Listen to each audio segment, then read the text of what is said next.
Good morning, student.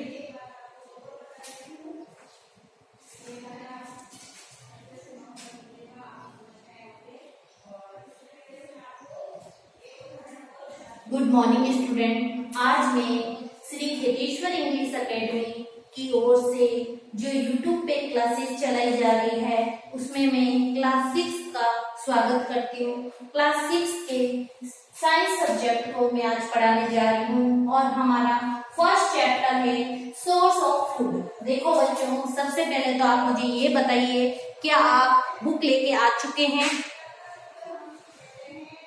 सबसे पहले बच्चों मुझे ये बताइए, क्या आपके पास बुक है अवेलेबल है? नहीं है तो प्लीज बच्चों जल्दी से जल्दी बुक्स को खरीदिए, क्योंकि बुक्स के बगैर जो थ्योरेटिकल चैप्टर है वो मैं कैसे पढ़ाऊंगी आपको। यानी कि अगर आप अभी बुक खरीदते हो तब भी वही पैसे लगेंगे और 2 महीने बाद खरीदोगे तब भी वही पैसे लगेंगे, लेकिन आपको बुक के बगैर कुछ भी समझ में नहीं आएगा। इसलिए आपको बुक खरीदनी बहुत ही जरूरी है। देखो बेटा, आज हमारा जो चैप्टर है साइंस सब्जेक्ट का, क्योंकि आप 5th में थे तब आपके ईवीएस का सब्जेक्ट चलना करता था, जिसमें एसएसटी भी होती थी और साथ में साइंस भी होती थी। अब आपको थोड़ी सी दिक्कत आएगी, क्योंकि एकदम से आपके सब्जेक्ट बढ़ गए हैं और एक नया सब्जेक्ट आया है साइंस। साइंस के बारे में हम स्टडी करेंगे और साइंस का फर्स्ट चैप्टर है सोर्स ऑफ फूड। देखो बच्चा, आप जानते हो फूड क्या होता है? जो अपन खाना खाते हैं वो क्या है? फूड है हमारे लिए, भोजन। फूड को हिंदी में भोजन बोलते हैं। देखो, आपने देखा होगा जो गाड़ी होती है, बाइक होती है, मोटरसाइकिल होती है, उसको चलने के लिए किसकी जरूरत पड़ती है? पेट्रोल की जरूरत पड़ती है। और अगर हमारी बाइक में या गाड़ी में पेट्रोल नहीं होगा तो हम क्या नहीं कर पाएंगे, हमारी गाड़ी चलेगी नहीं। उसी तरह पेट्रोल जिस तरह गाड़ी का फ्यूल है, उसी तरह हमारी बॉडी में भी क्या चाहिए? बॉडी को काम करने के लिए फ्यूल की जरूरत पड़ती है। और ये फ्यूल क्या कहलाता है? फूड कहलाता है। What will happen to a bike if it runs out of petrol? अगर गाड़ी में बाइक में पेट्रोल नहीं होगा तो क्या होगा? Its engine will stop functioning. इसका इंजन काम करना बंद कर देगा। Petrol is the fuel which burns in bike engine are supplies it with energy. यानी कि पेट्रोल क्या होता है? इंजन के अंदर बर्न होता है, जलता है और एनर्जी प्रोवाइड करवाता है किसको? बाइक के इंजन को। Similarly your body also need fuel to keep working। यानी कि जिस तरह गाड़ी को वर्क करने के लिए, फंक्शन करने के लिए पेट्रोल की जरूरत होती है, उसी तरह हमारी बॉडी को वर्क करने के लिए फ्यूल की जरूरत होती है। और the fuel which we use is called food. जो फ्यूल हम यूज करते हैं वो फ्यूल क्या कहलाता है? Food. All of us require food to survive. We eat food when we feel weak and hungry. यानी कि जितने भी हम सभी को क्या चाहिए? सरवाइव करने के लिए, जीने के लिए क्या चाहिए? फूड की जरूरत होती है। देखो, all of us require food to survive। जीवन जीने के लिए हमें फूड की जरूरत होती है। और जब हम खाना खाते हैं, हम खाना कब खाते हैं? जब हमें भूख लगती है और हम थोड़े वीक होते हैं तब। फिर है न्यूट्रिएंट्स। ठीक है, आगे बढ़ती हूँ मैं। देखो बच्चों, बुक लाना बहुत जरूरी है। बुक के बगैर आप पढ़ नहीं पाओगे। अभी मैं फर्स्ट चैप्टर शुरू कर रही हूँ और आप धीरे धीरे बुक्स लेके आ जाइए 1-2 दिन में, फिर अपन कंटिन्यू ढंग से पढ़ेंगे। To keep a car engine running properly it should be supplied with the right amount of fuel and oxygen। एक गाड़ी है, उस गाड़ी के अंदर जो फ्यूल होता है वो जब भी जलता है तो क्या लेता है? ऑक्सीजन लेता है। देखो बच्चों, मैं आपको एक बात बता देती हूँ, किसी भी सब्सटेंस को जलाने के लिए ऑक्सीजन की जरूरत पड़ती है। ठीक है, अगर ऑक्सीजन नहीं होगी तो क्या होगा? वो नहीं जलेगा। इसी का अपन एक एक्सपेरिमेंट कर सकते हैं। एक मेरे पास कैंडल है। क्या है मेरे पास एक कैंडल है और वो कैंडल क्या कर रही है? जल रही है। अगर इस कैंडल कैंडल के ऊपर मैं एक ग्लास को उल्टा रख दूंगी तो ये क्या होगा, ये कैंडल बुझ जाएगी। यानी कि कहने का मतलब है कैंडल जलती है, आप दिया ले सकते हो, अगरबत्ती ले सकते हो, कुछ भी ले सकते हो। देखो आप एक कैंडल को जलाओगे और उसके ऊपर अगर आप किसी जग या ग्लास को ऊपर रख दोगे तो कुछ सेकंड के बाद वो कैंडल अपने आप बुझ जाएगी। इसका मतलब क्या है, उसको ऑक्सीजन नहीं मिल रही है और उस जग के स्पेस में, उस ग्लास के स्पेस में जो ऑक्सीजन थी उसने उसको यूज किया, तब तक तो वो जली और कुछ सेकंड के बाद में क्या होगी, बुझ गई। तो बेटा किसी भी सब्सटेंस को जलाने के लिए क्या चाहिए, ऑक्सीजन चाहिए। ठीक है, तो कार में जो फ्यूल होता है वो जलता है तो ऑक्सीजन भी लेता है। Without the proper balance of these two substances the engine will not run smoothly, may even stop in the, देखो यानी कि फ्यूल और ऑक्सीजन के बगैर जिस तरह कार का इंजन नहीं चलता उसी तरह हमारी बॉडी भी नहीं चलेगी दो सब्सटेंस के बगैर। ठीक है, in the same way to keep your body working properly it must be supplied with the right amount of your body, right amount of the right chemicals। ठीक है, in food the chemical substance in food that your body needs is called nutrients। nutrients क्या होते हैं, the chemical substance होते हैं जो हमारे food में प्रेजेंट होते हैं और हमारी बॉडी को क्या चाहिए, your body needs called nutrients। ये बेटा मैं आपको बता रही हूँ कि यहाँ और कर लीजिए, our body needs are called nutrients। nutrients वो सब्सटेंस होते हैं जो एक फूड में प्रेजेंट होते हैं। जैसे आपने नाम सुना होगा, आप अभी बहुत छोटे हो तो देखो बेटा हमारे खाने में कार्बोहाइड्रेट होते हैं, प्रोटीन होते हैं, आपने विटामिन तो जरूरी नाम सुना होगा, फैट्स होते हैं, ये सारे के मिनरल्स होते हैं। ठीक है, ये सारे के सारे क्या कहलाते हैं, न्यूट्रिएंट्स कहलाते हैं। न्यूट्रिएंट्स ऐसे केमिकल सब्सटेंस होते हैं जो खाने में प्रेजेंट होते हैं और इन न्यूट्रिएंट्स की कमी से हमें क्या हो सकती है, अलग अलग टाइप की डिजीज हो सकती है। ठीक है बच्चों, आपको ये समझ में आया। नेक्स्ट आगे बढ़ती हूँ। all of us require food to survive, we eat food, we feel weak and hungry। जब हम भूखे होते हैं तो हमें कमजोरी महसूस होती है और हम क्या करते हैं, खाना खाते हैं। Just because of the food we eat, the body manages to work and keep itself healthy। और जब हम खाना खाते हैं तो हमारी बॉडी वर्क करने लगती है और हमारी बॉडी कैसी होती है, हेल्दी होती है। ठीक है, food provide us energy and also help us to grow big and strong. और देखो बेटा खाना खाते हैं, खाना खाने से हमारी बॉडी की ओवरऑल डेवलपमेंट होता है, ग्रोथ होता है, हमारा माइंड शार्प होता है।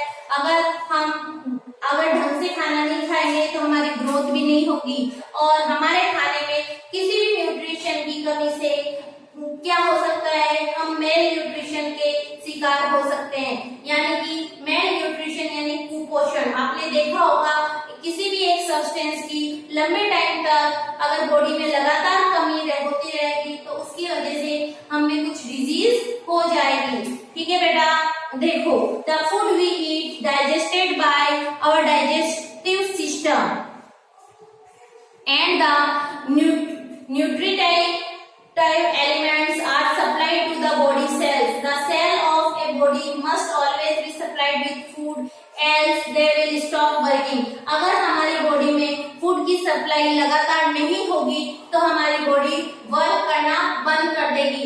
इस चैप्टर का क्या नाम है, सोर्स ऑफ फूड। हमें फूड किस किस सोर्स से मिलता है ये हमको पढ़ना है।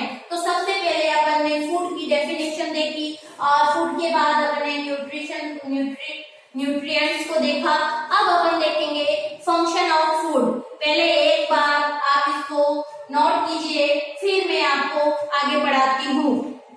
ठीक है बच्चों, इसको एक बार नोट कीजिए।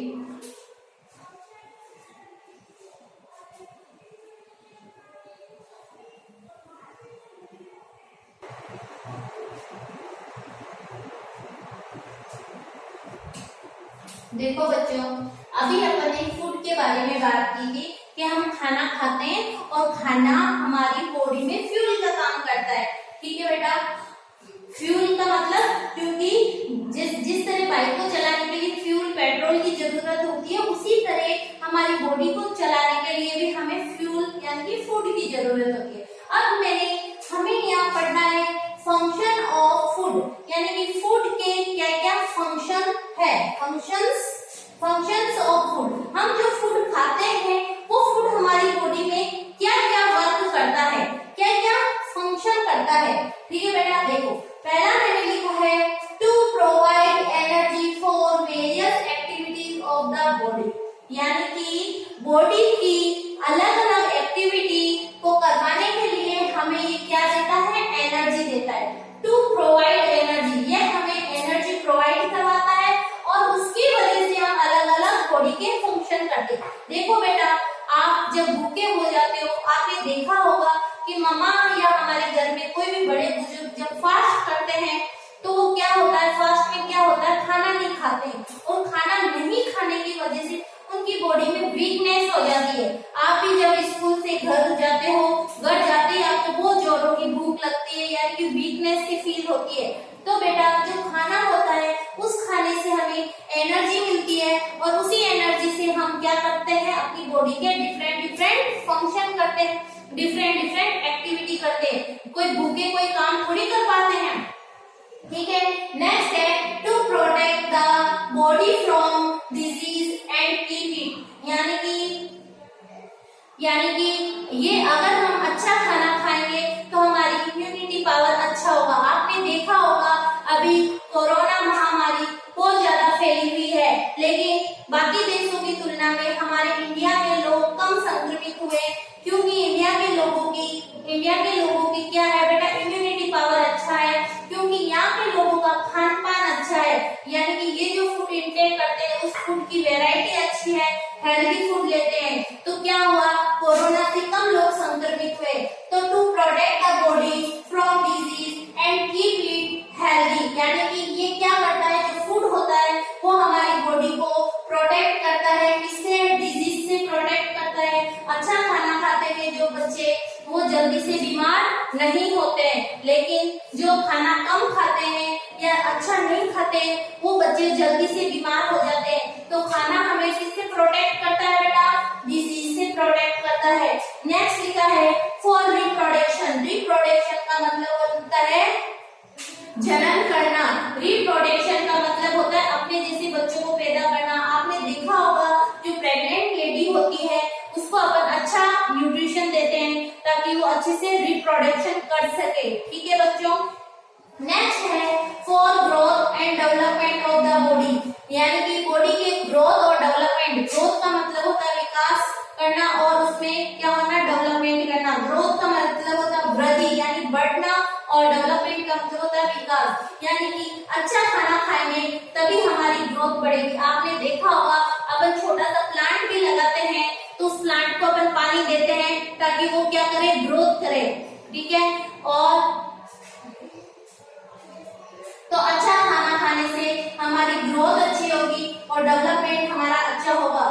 For repair of injured body parts, यानी कि आपने देखा होगा अपन कई बार साइकिल चलाते हुए या खेलते हुए जब गिर जाते हैं तो हमारी बॉडी में चोट लग जाती है और थोड़ी बहुत चोट लगने पर हम डॉक्टर के पास नहीं जाते हैं, ना ही उसके ऊपर कोई दवाई लगाते हैं, फिर भी अपना आप को चोट थोड़े दिनों बाद अपना आप ठीक हो जाती है।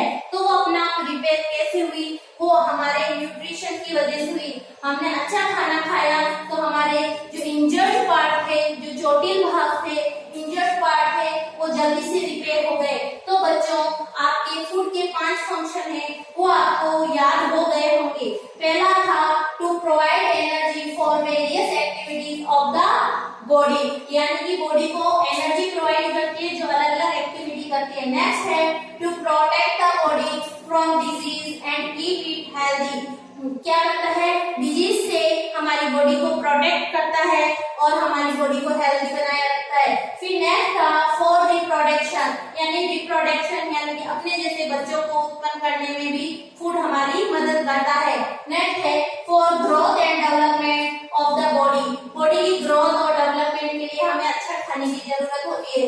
For repair of injured body part, जो बॉडी के पार्ट्स होते हैं जो क्या हो गए खराब, जो इंजर्ड हो गए, जिनमें चोट लगी, उसको रिपेयर करने का काम भी कौन करता है? फूड करता है। प्लीज बच्चों एक बार इसको नोट डाउन कीजिए, फिर मैं आगे बढ़ती हूँ।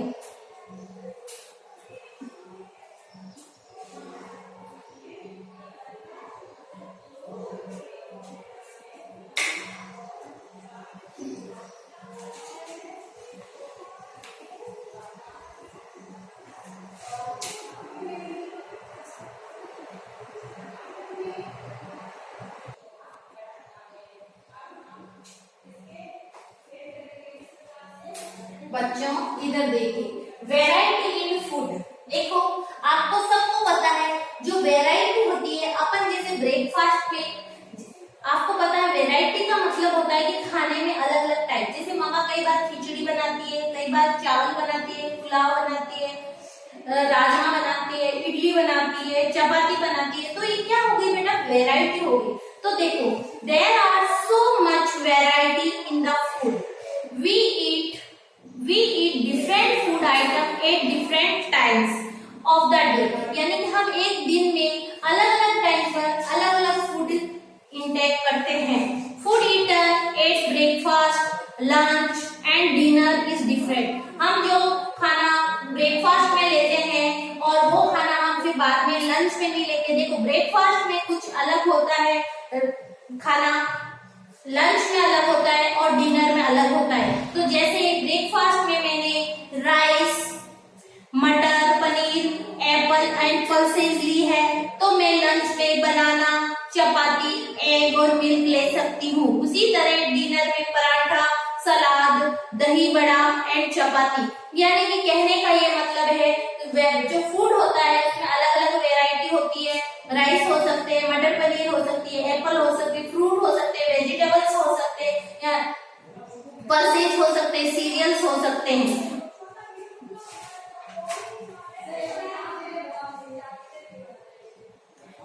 नेक्स्ट है इंग्रेडिएंट ऑफ फूड। फूड में इंग्रेडिएंट, इंग्रेडिएंट्स का मतलब होता है food items which we eat में consist of a single material और many material. Fruits like mango, banana, orange consist of single materials. देखो जो इंग्रेडिएंट्स का मतलब होता है उस खाने में क्या है। जैसे मैंने सब्जी बनाई है, आलू मटर की सब्जी बनाई, तो उसमें आलू है, मटर है, सॉल्ट है और चिली है और उसमें सॉल्ट, नमक वगैरह हो गया, पानी हो गया, तो ये सब के सब क्या हो गए? उसके इंग्रेडिएंट हो गए हैं। तो बेटा कहने का मतलब ये है ये इंग्रेडिएंट सिंगल भी हो सकते हैं और एक से ज्यादा भी हो सकते हैं। सिंगल में fruits like mango, banana, orange consist of single material, यानी कि जो फ्रूट्स होते हैं उनमें सिंगल मटेरियल होता है, ठीक है। इसी तरह things of food items like rice, idli, kheer, chicken biryani, these food items consist of 2 और मोर मटेरियल्स, यानी कि राइस में अपन ने पानी भी डालते हैं, अपन पुलाव बनाते हैं तो उसमें डिफरेंट डिफरेंट टाइप की सब्जियां होती है, तो उसमें इंग्रेडिएंट ज्यादा होते हैं। इडली में अपन क्या डालते हैं? दाल और चावल का मिक्सचर होता है, तो उसमें अगला वो खीर हो गई, दूध, चीनी एंड चावल। तो ये दूध, चीनी, चावल ये क्या हो गए? इसके इंग्रेडिएंट्स हो गए। इंग्रेडिएंट्स का मतलब होता है material which are used to prepare food items are called ingredients, यानी कि materials which are used to prepare food items are called ingredients, यानी कि जो मटेरियल खाने को बनाने में यूज किए जाते हैं वो उस खाने के क्या कहलाते हैं? इंग्रेडिएंट्स कहलाते हैं, ठीक है। Where do we get these ingredients from? We get them mainly from plants and animals, यानी कि ये जो इंग्रेडिएंट्स है हमें कहाँ से मिलते हैं? ये मेनली हमें प्लांट्स और एनिमल्स से मिलते हैं। However, salt and water are two ingredients obtained from the earth. देखो बेटा कहने का मतलब ये जो हम खाना बनाते हैं उस खाने में क्या क्या मिक्स है। तो देखो ये जो मिक्स होते हैं उसको अपन क्या बोलते हैं? इंग्रेडिएंट बोलते हैं। देखो मैंने यहाँ पर डेफिनेशन लिखी है, material which are as material यानी कि substance, material which are used to prepare food items are called ingredients. और ये प्लांट से मिल सकते हैं। साथ ही सॉल्ट एंड वाटर हमें अर्थ से मिलते हैं। देखो हमारे फूड आइटम में अपन चपाती लेते हैं। चपाती में क्या होता है, फ्लोर यानी आटा होता है और साथ में वाटर ऐड करते हैं। तो ये आटा का सोर्स क्या है, प्लांट है। हमें आटा कहाँ से मिला, प्लांट से मिला। जैसे गेहूं हो गया, गेहूं कहाँ से मिलते हैं, प्लांट से मिलते हैं और फिर अपन उसको पीस के उसका आटा बनाते हैं। इसी तरह वाटर हमें कहाँ से मिला है, अर्थ से मिला है, नेचर से मिला है। तो इसका फूड आइटम चपाती के अंदर इंग्रेडिएंट्स कौन से हो गए, फ्लोर एंड वाटर, और सोर्स क्या हो गया बेटा, प्लांट एंड नेचर। इसी तरह राइस हम चावल बनाते हैं, चावल में इंग्रेडिएंट्स कौन से हो गए, राइस एंड वाटर। राइस भी हमें प्लांट से मिलता है और वाटर हमें नेचर से मिलता है। फिर दाल हो गई, दाल में पल्सेस हो गए। दाल का मतलब जो दाल अपन बनाते हैं उसमें पल्सेस हो गए, वाटर हो गए, सॉल्ट हो गए, घी या ऑयल जिसमें अपन उसको बनाते हैं, और क्या हो गया बेटा, स्पाइसेस यानी कि मसाले हो गए। जो मसाले होते हैं वो हमें प्लांट से मिलते हैं, जो पल्सेस होती है वो हमें प्लांट से मिलती है। ये क्या है बेटा, सोर्स है। यानी कि हमारे चैप्टर का नाम ही क्या है, सोर्स ऑफ फूड। यानी कि फूड हमें कहाँ से मिलता है, तो फूड के सोर्स बता रहे हैं। जो पल्सेस होती है यानी कि जो दालें होती है उन दालों को अपन पल्सेस बोलते हैं, और जो पल्सेस होती है वो हमें प्लांट से मिलती है। वाटर आपको भी पता है कहाँ से मिलता है, नेचर से मिलता है, और सॉल्ट हमें नेचर से मिलता है, और ऑयल एंड घी हमें प्लांट्स और एनिमल्स दोनों से मिलता है।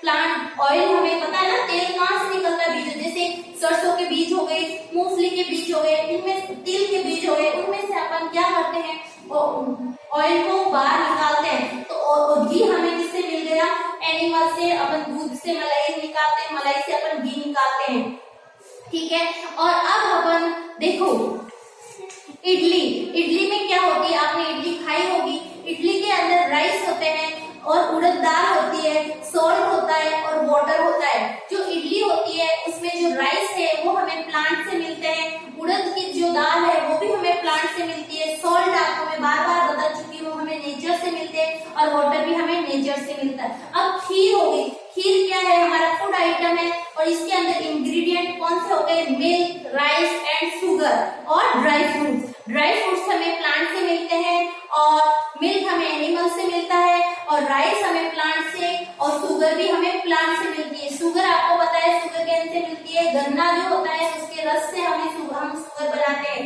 तो बच्चों आपको आज मैंने सोर्स ऑफ फूड के बारे में चैप्टर शुरू किया था, उसमें अपन ने सबसे पहले फूड की बात की थी। फूड के बाद में अपन ने देखा था कि फूड के फंक्शन क्या है। फंक्शन के तौर पे मैंने आपको 5 फंक्शन बताए थे। फूड हमारी बॉडी की ग्रोथ एंड डेवलपमेंट करता है, फूड से हमारे बॉडी में रिप्रोडक्शन होता है, और जो इंजर्ड पार्ट्स होते हैं उनकी रिपेयरिंग होती है, और फूड से हमें एनर्जी मिलती है वेरियस एक्टिविटीज को करने के लिए। उसके बाद मैंने बात की थी वेराइटी ऑफ फूड। फूड में अलग अलग वेराइटी होती है, जैसे हम कभी चावल खाते हैं, कभी चपाती खाते हैं, कभी इडली खाते हैं, कभी दाल खाते हैं। ये सब की सारी क्या है, वेराइटी है। जैसे कि हम ब्रेकफास्ट में कुछ और लेते हैं, लंच में कुछ और डिनर में हमारे फूड में कुछ अलग होता है। तो ये क्या है, वेराइटी है। फिर हमने बात की थी इंग्रेडिएंट ऑफ फूड, यानी कि फूड के अंदर कौन कौन से सब्सटेंस, कौन कौन से मटेरियल्स मिले हैं उनको बोलेंगे इंग्रेडिएंट। यानी कि खीर मैंने बनाई है तो खीर किन किन से मिलकर बनी है वो क्या कहलाते हैं, इंग्रेडिएंट्स, और वो हमें किससे मिलते हैं, वो क्या हो गए इसके सोर्स। तो बेटा एक बार आप इस डेफिनेशन को नोट डाउन कीजिए, फिर मैं आगे बढ़ती हूँ।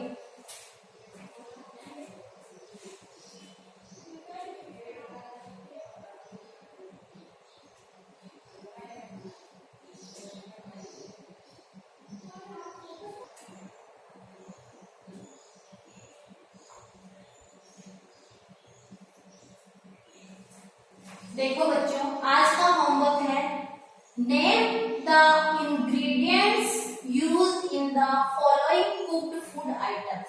यानी कि जो खाना बना लिया गया है, कुक्ड फूड है, उसमें कौन कौन से इंग्रेडिएंट्स है उनको आपको लिखना है।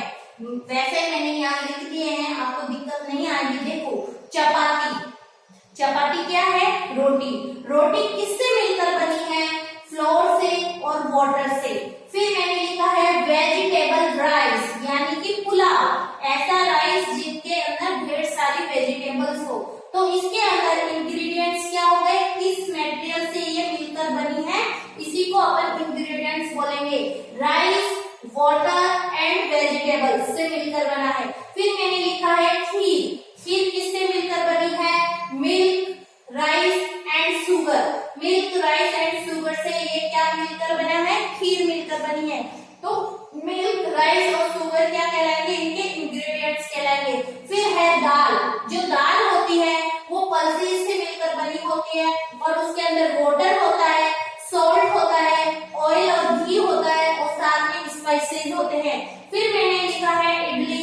इडली में राइस हो गया, उड़द दाल हो गई, सॉल्ट हो गए और वाटर हो गया। देखो बच्चों, आपको ये पता होना चाहिए इंग्रेडिएंट्स का मतलब होता है वो सब्सटेंस, वो कुक्ड फूड किससे मिलकर बना है। तो आप अच्छे से जानते हो जो चपाती होती है उस चपाती में आटा और उसके साथ में पानी होता है, तो ये इसके इंग्रेडिएंट्स हो गए। फिर वेजिटेबल राइस हो गए, उसमें राइस, वाटर एंड वेजिटेबल्स क्या हो गए, उसके इंग्रेडिएंट्स हो गए। खीर में आपको पता है कि आप चाहो तो यहाँ ड्राई फ्रूट्स भी लिख सकते हो साथ में, ठीक है। दाल में pulses, water, salt, oil, ghee and spices. और इडली में क्या हो गए, राइस। इडली किससे मिलकर बनी होगी, राइस, उड़द दाल और सॉल्ट एंड वाटर। तो बेटा आज का आपका ये होमवर्क है, इस क्वेश्चन को आप कॉपी में नोट डाउन कीजिए और उसके आंसर को लिखिए। और आज नेक्स्ट क्लास को अपन आगे बढ़ाएंगे और प्लीज आप बुक सेट खरीद लीजिए ताकि मेरे को पढ़ाते वक्त, मेरे को नहीं आपको भी